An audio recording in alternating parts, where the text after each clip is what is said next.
focusing on the things we don't want versus focusing on the things that we do want, the life that we do want to have.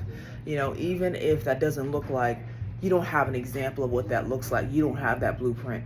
Maybe, you want to be a stay-at-home mom, but you never saw that modeled for you, right? Your mom was a hardworking mom. All you know is grind. All you know is just, being there for other people, serving other people. So when it comes to thinking about, okay, what is God doing for me, right? Maybe God wants to do a new thing in your life. Maybe you don't have a blueprint, but guess what? You could be the first one. God can use you to do something new in your life.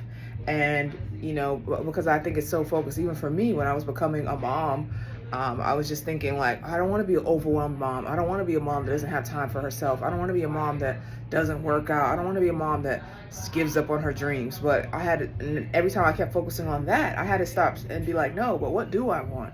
Okay, I want to be a mom that's in shape. I want to be a mom who still goes after her dreams. I want to be a mom that's still inspired. I want to be a mom that looks cute, right? I don't want to lose me, right? So that's what I had to start to focus on.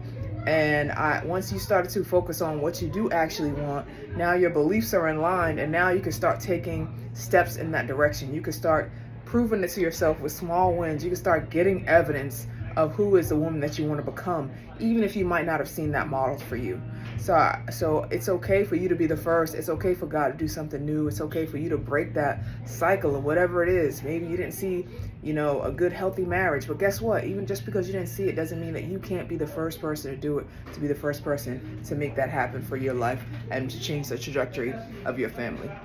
All right, keep that in mind today, y'all. Focus on what you do like, the life that you do want to have, and try not to focus on what you don't want. Even though it's so easy to get pulled in that direction, don't do it. All right, y'all be blessed.